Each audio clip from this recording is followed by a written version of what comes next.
Hi hello வணக்கம் and welcome back. நான் உங்கள் பண்ணிவிடுவோம் விஷுவல். ஸோ இன்றைக்கி வந்து எந்த படத்தோட ரிவ்யூ பார்க்க போகிறோம் அப்படின்னா, நம்ம எப்பயுமே வெள்ளிக்கிழமை படம் பார்த்துட்டு வந்து ரிவ்யூ சொல்லுவோம். ஸோ அதில் இந்த வரிசையில் இந்த வாரம் என்ன படம் அப்படின்னா, நம்ம சிவா, பிரியா ஆனந்த் மற்றும் பலர் நடித்த சுமோ படத்தை தான் பற்றி தான் பார்க்க போகிறோம். படத்தை பற்றி பார்க்குறதுக்கு முன்னாடி, படம் வந்து ரொம்ப வருஷமாக பெண்டிங்லேயே இருந்த ஒரு படம். ரிலீஸ் ஆகும்னு வெயிட் பண்ணி ஒரு வழியாக ஏப்ரல் 25 வந்து ரிலீஸ் ஆயிடுச்சு. ஸோ பார்த்துட்டு வந்துட்டோம். படத்தோட ஒன்லைன் ஸ்டோரி என்ன அப்படின்னா, விடிவி கணேஷ் வந்து ஒரு ரெசார்ட் வச்சுருக்காரு. அந்த ரெசார்ட்டில் சிவா வேலை பார்க்குறாரு. அந்த வேலை பார்க்குற இடத்துல பிரியானந்த் அவங்களோட காதலியாக இருக்காங்க. ஸோ இவங்களோட லைஃப் எப்படி போகுதுன்னு சொல்லி முடிக்கிறதுக்குள்ளேயே கடலில் வந்து ஃப்ளை பண்ணுற ஒர்க் தான் அவர் பண்ணுறாரு. அப்போ கடலில் வந்து ஒரு ஓரமாக கரை ஒதுங்கி இருக்கவர் தான் அந்த சுமோன்ற கேரக்டர். ஸோ வந்து அவர் யார் என்ன ஏதுன்னு தெரிஞ்சுக்கிறாங்க. இன்டர்வலில் ஒரு ட்விஸ்ட் வருது.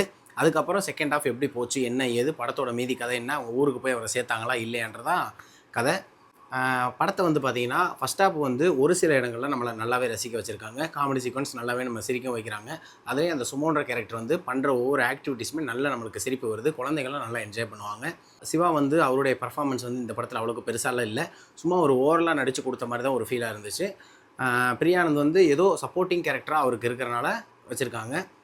விடிவி கணேஷ் வந்து அந்த ரெசார்ட்டுக்குள்ளே இருந்துக்கிட்டு மொத்தத்தையும் அவங்கள கேரி பண்ணி பார்த்துக்கிற மாதிரி ஒரு கேரக்டர் வச்சுருக்காங்க. ஃபஸ்ட் ஹாஃபில் வில்லனாக தெரியறவர், செகண்ட் ஹாஃபில் ஹீரோவாக தெரிகிற மாதிரி இருக்கார். ஏன்னா அவர் தான் வந்து ஜப்பானுக்கு கூப்பிட்டு போகிறது வைக்கிறது எல்லாமே அவர் தான் பார்த்துக்குவார். ஸோ வந்து இந்த கதை வந்து எப்படி நான் சொல்கிறதுன்னு எனக்கே தெரியல. ரொம்ப மொக்கையாக இருந்த மாதிரி தான் எனக்கு ஃபீல் ஆச்சு. படம் வந்து பெருசாக எந்த இடத்துலையுமே என்கேஜிங்லாம் கிடையாது. ஃபஸ்ட் ஹாஃபில் வந்துட்டு ஓரளவுக்கு ரசிக்க வைக்கிற சீன்கள் இருந்தாலும் செகண்ட் ஹாஃபில் அந்தளவுக்கு இல்லை. ஒரு எமோஷ்னலாக கொடுத்து கன்வெர்ட் பண்ண நினச்சிருக்காங்க. ஆனால் அந்த எமோஷனல் கன்வெர்ட் ஆகலை. சும்மா வேறு யாரும் கிடையாது, ஒரு ரெசில் சாம்பியன். அந்த ஜப்பானில் வந்து ரெசில் சாம்பியனாக இருந்தவர், அந்த கரை ஒதுங்கிடுறவர் ரிட்டன் அந்த ஜப்பானுக்குள்ளே வரக்கூடாதுன்னு சொல்கிறாங்க. இவர் அந்த ஜப்பானுக்குள்ளே கூப்பிட்டு போகிறாரு. கூப்பிட்டு போய் திருப்பி அவரை சரி பண்ணி அந்த ரெஸ்லிங்கில் கொண்டு போய் ஜெயிக்க வைக்கிறாங்க. இதுதான் கதை. ஆனால் பெருசாக எந்த இடத்துலையுமே ஒரு என்கேஜிங் சீன் கிடையாது. அடுத்து என்ன நடக்க போகுன்ற அந்த இதெல்லாம் கிடையாது. பெருசாக காமெடி ஒர்க் அவுட் ஆகலை.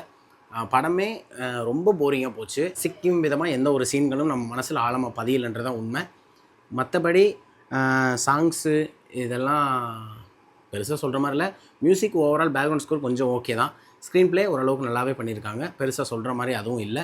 மொத்தத்தில் இந்த படம் வந்து பார்த்திங்கன்னா ஒரு ஒன் டைம் வாட்சபிள் மூவி.